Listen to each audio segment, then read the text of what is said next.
Now to politics. Rishi Sunak says he is prepared to go against the House of Lords and push his legislation on illegal channel crossings through Parliament. Now, this comes after peers threatened to delay the bill until an impact assessment is published. Well, joining us now is Fraser Myers, Deputy Editor of Spike. Good morning to you. Look, he said yesterday, didn't he, that he was prepared to do whatever it takes. We've seen him sort of flirting with the idea of leaving the ECHR, and now he's flirting with the idea of ignoring the upper chamber. So whether this is a bit of posturing, let's find out. It's no secret that the House of Lords, which has an anti-Tory majority, which is a kind of a strange situation where, you know, the government, whether we like it or not, was elected on quite a large majority. So it struggles to get a lot of its bills through. They are implacably opposed to every kind of piece of migration legislation that this government has put forward. They've aimed to water it down, they've aimed to delay it. And as you alluded to, Isabel, you know, a lot of the time, these policies are essentially being hindered by non-democratic forces, whether that's the House of Lords, whether that's the ECHR, or lefty lawyers, as Suella Braverman would call them. A lot of these policies are being blocked, often, you know, whether they for good reasons in some cases. You know, the illegal migration bill is very, very strict, very, very illiberal. The Rwanda policy has raises all kinds of problems with people being sent off to a third country. That, you know, there are reasons to criticise that, but there is also a problem that this debate has been taken out of the arena of democracy and into kind of legalism. And Rishi Sunak, you know, is obviously making a play of standing up for the people, standing up for the people's interests. Most people do want to see certainly an end to the small boats crisis. And he can also say, I mean, he's also trying to say that he's making progress on this issue. So there's been a fall in the number of people around this time up to this point compared to last year. Although Nigel Farage very keen to point out it's been, well, the wettest March on record. That is true. Extremely windy and comparably poor weather with last year. So to what extent do we blame the weather rather than credit the government is an important question. And we're about to come up to the summer, which is actually the main season for this trafficking. You know, last year, 50% of all the arrivals came between June and September. So he's conveniently picked a time to say, look, my plan is working. I mean, there are some indications of success. There's been a slight uptick in the number of people being intercepted by the French, so Rishi Sunak will be able to say, look, my French deal is working. Huge cost. 480 million? Yeah, at a huge cost for about a 10 percentage point increase in the number of arrivals, only about 50% at the moment. Let's see that plummet when the arrivals really start to pick up this summer.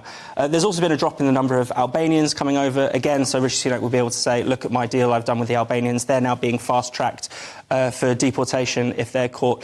But overall, you know, this problem still remains, and on the horizon, we also have, you know, we will also find out in the coming days whether the Rwanda policy is legal. There's going to be a Court of Appeal judgment on that. I think they put a lot of hope, possibly a lot of false hope in this policy, you know, even putting aside the criticisms of around human rights and things like that.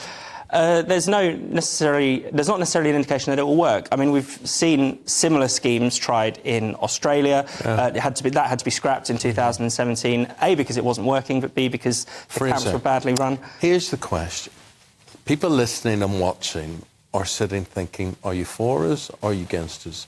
Why don't you care more about your own country than you care about things that are happening in the wider world?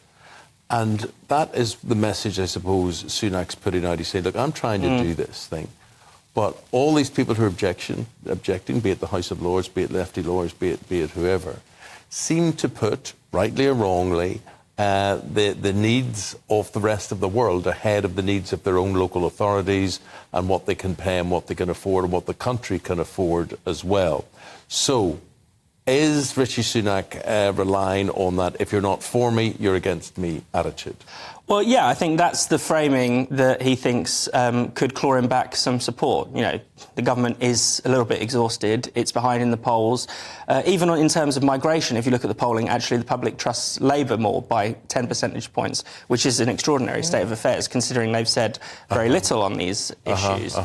And I think one would imagine Labour would be more liberal in the policy. One would imagine so, but then Keir Starmer is obviously trying to change Labour's image. Win back the red wall. Win back the red wall. So Labour has been saying, they haven't given any policy details, as ever, but they are saying that Rishi Sunak's lost control of the situation. So they are trying to have a go on this issue. Mm-hmm. Speaking of Labour, the front of the Mail this morning talking about how much Keir Starmer's £28 billion net zero plan is going to cost the taxpayer, and they reckon about £1,000 a year, and they claim he's wobbling over it all. Do you think there's any truth in that? Well, it would be interesting to see. I mean, at some point, the net zero reality is going to come home to roost. I mean, we can't just keep adding new taxes, new restrictions on whether it's fossil fuels, whether it's on travel, without the cost mounting up. And, you know, last week, Labour announced a policy to scrap all new oil and gas developments in the North Sea. You know, this kind of thing is completely self-destructive. We are, whether Just Stop Oil will admit it or not, whether Green Warriors like it or not, we are going to be using fossil fuels for the next 20 or 30 years at least. The question is, do we make them here or do we import them?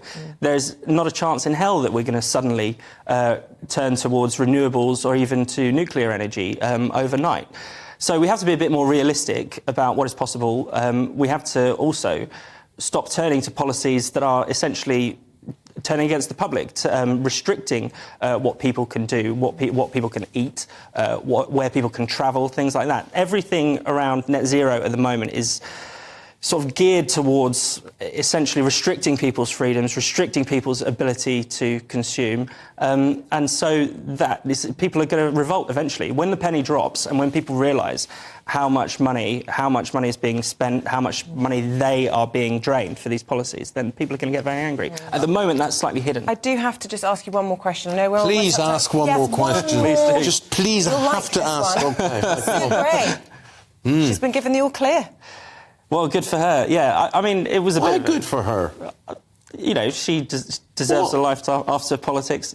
I mean, I'm obviously no. But the problem was she sticking her nose in during politics? That's the question. I mean, that's the enduring question. And will she have some secrets that she'll be able to give to the incoming Labour government?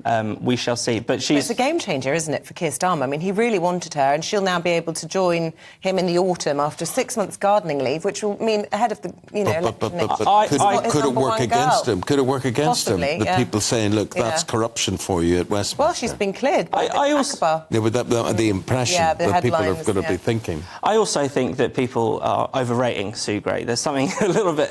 you know, she was held up as the woman that was going to bring down Boris, and she became a kind of liberal hero for a couple of weeks, and maybe that's why Keir Starmer wanted her, rather than whatever actual skills she has. We hadn't heard of Baroness COVID inquiry before.